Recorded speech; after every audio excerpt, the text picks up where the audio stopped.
Hello everyone, welcome to our YouTube channel. तो आज हम एटीएम प्रोजेक्ट के बारे में कुछ जानने वाले हैं, ओके। और इस प्रोजेक्ट को आप पूरी एंड तक देखना ताकि आपको ये प्रोजेक्ट समझ में आ सके कि इस प्रोजेक्ट के अंदर हमने करा क्या है और ये प्रोजेक्ट की फ़्लो कैसी है, डेटा फ्लो कैसी है, ओके। तो चलिए स्टार्ट करते हैं और देखते हैं। सबसे पहले हम क्या करते हैं, अपने प्रोजेक्ट को रन करते हैं, ओके। यहाँ पर हमने ATM1 प्रोजेक्ट को रन करा। अब यहाँ हमारे सबसे पहले हमें ये शो करता है XYZ बैंक और फिर इंटर पासवर्ड, हमने पासवर्ड इंटर करना है, फिर login and create an account, okay.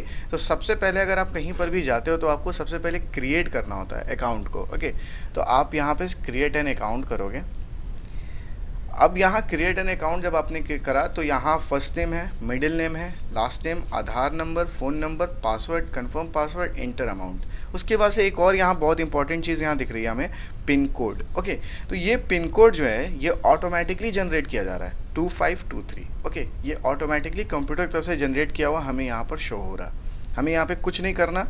आप जैसे यहाँ पर क्रिएट एन अकाउंट पे जैसे इंटर करोगे तो ये ऑटोमेटिकली यहाँ पर 2523 हमें यहाँ पर शो करेगा।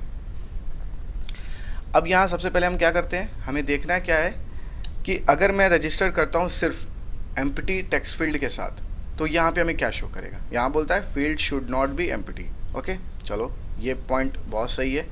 अब फिर एक और पॉइंट यहाँ ये आती है कि ये जो पासवर्ड है ये कंफर्म पासवर्ड है, ये दोनों मिसमैच नहीं होना चाहिए, ओके। तो ये भी हम देख लेते हैं। जैसे कि मैं क्या करता हूँ, यहाँ मैं करता हूँ और आधार नंबर मैंने कुछ एंटर कर दिया and then phone number 4545 and then password अगर मैं क्लिक करता हूँ तो ऐसा करा मैं 1234, ओके।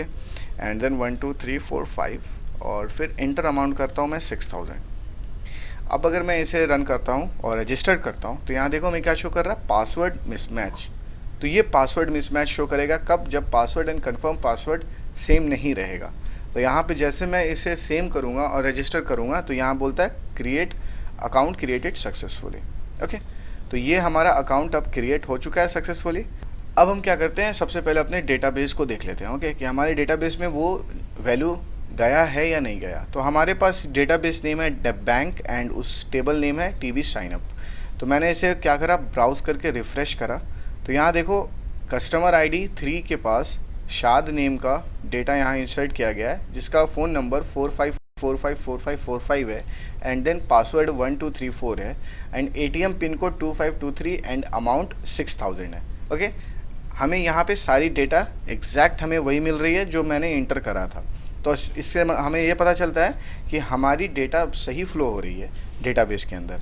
अब हम क्या करेंगे, यहाँ पर इंटर करेंगे क्या, पासवर्ड। तो पासवर्ड हमारा क्या था 1234। अब हम इसमें लॉगिन करने की कोशिश करेंगे तो यहाँ पर हमें क्या शो कर रहा है, लॉगिन सक्सेसफुल। लॉगिन सक्सेसफुल जैसे शो करा तो यहाँ पर देखो आपको क्या दिखता है, cash withdraw and balance inquiry. Balance inquiry अगर आपको करनी है तब आपको पिन कोड डालना होगा, ये कंपलसरी है। फिर कैश विड्रॉ पे अगर मैं क्लिक कर रहा हूँ तो हमें पिन कोड डालना कंपलसरी है। दैट्स मीन अगर इस पर भी क्लिक करूँगा तो वो यही शो करेगा। तो मैं क्या करता हूँ, इसे कैंसिल कर देता हूँ। तो ये कैश विड्रॉ की बटन पेज है एंड ये बैलेंस इंक्वायरी की पेज है। तो अब मैं यहाँ पर पिन कोड डालूंगा और मैं देखता हूँ कि क्या हमारी वैल्यू आती है। तो पिन कोड हमारा ATM पिन कोड है 2523, ओके। तो मैंने करा। अब मैं यहाँ पर इंटर करता हूँ, कैश अगर विड्रॉ करना हो 2523, इसे मैंने करा प्रोसीड। तो हमें देखो यहाँ क्या दिख रहा है, कैश विड्रॉ का यहाँ पर एक पेज दिखता है जिसके अंदर हमें शो कर रहा है अवेलेबल बैलेंस 6000। हमें बैलेंस हमें यहाँ शो कर रहा है। अब आपको कितनी कैश विड्रॉ करनी है, तो अगर मैं यहाँ 1000 अगर विड्रॉ करने की कोशिश करता हूँ और प्रोसीड करता हूँ तो ये रिमेनिंग बैलेंस यहाँ पे अवेलेबल की जगह पर आप रिमेनिंग कर लेना, ओके। रिमेनिंग बैलेंस 5000 हमें यहाँ पर शो होता है।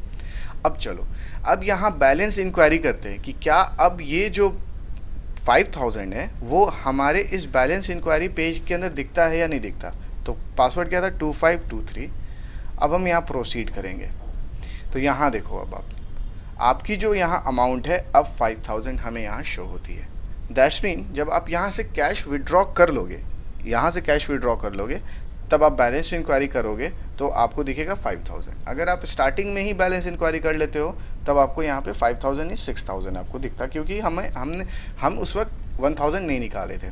तो ये सारी ये सिर्फ एक छोटी सी माइनर प्रोजेक्ट है जो कि बैंक सर्वर से ऊपर रिलेटेड हमने क्रिएट करने की कोशिश करा है। और इसके अंदर बहुत सी ऐसी चीज़ें नहीं हुई जैसे मेल और फिर मेल या फीमेल है और फिर कॉम्बो बॉक्स है, फिर रेडियो बटन है। ये सारी चीज़ का इस्तेमाल मैं नहीं कर रहा हूँ। मैं कोशिश कर रहा हूँ कि ये जितनी सिंपल हो सके उतनी सिंपल ये प्रोजेक्ट को मैं क्रिएट करके आपके सामने पेश करूँ ताकि आपको समझ में आ सके।